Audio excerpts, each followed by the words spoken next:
un salvataggio spettacolare sempre da parte del personale Ozza, credo abbia dato il giro l'equipaggio 22, anche problemi per l'equipaggio 20 mi sembra in zona di arrivo, segue il 23, rapidissimo senza problemi, affronta una rapida con la quale carica un po' d'acqua ma nulla è successo, altre cartonbotti in arrivo, mentre... L'equipaggio numero 24 adesso sta superando la metà del percorso con i suoi palloncini che magari aiutano, sai? Potrebbero aiutare delle regale, l'equipaggio come vedo la cartonbotta particolarmente piegata nel centro, sembra un equipaggio completamente femminile, il 24 è Stefania Poli, Giulia Terranova e Jessica Brunotto. E anche l'equipaggio 25 ha superato la metà.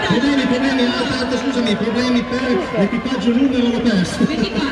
Per l'equipaggio numero 24, ovvero Calamandrana, ha dato il giro. 26 Ordine Geniali in pista, 27 Diauda Bira, 28 i Kamikaze, 29 la Pinta, il Pintun e i Ciucatun. Sono giunti a traguardo l'equipaggio 18, Terremoto e Tragedia 5 e l'equipaggio 23 Equipo A. Vai Katie. Mentre sono partiti l'equipaggio numero 27.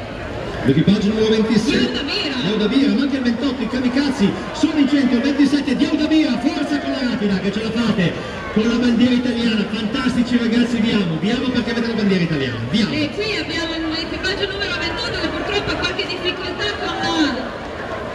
con il masso che c'è al centro del percorso, ma anche l'equipaggio numero 29 li sta raggiungendo e abbiamo anche l'equipaggio subito dopo, non so che cos'è, il 30. Va bene, abbassiamo un briciolino il volume perché mi dicono che è particolarmente alto. Equipaggio anche... Ok, abbiamo abbassato perché qui non ci sentiamo.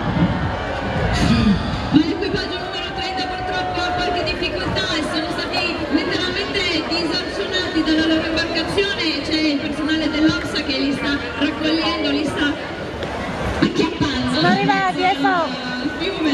Letteralmente acchiappato. L'attacca a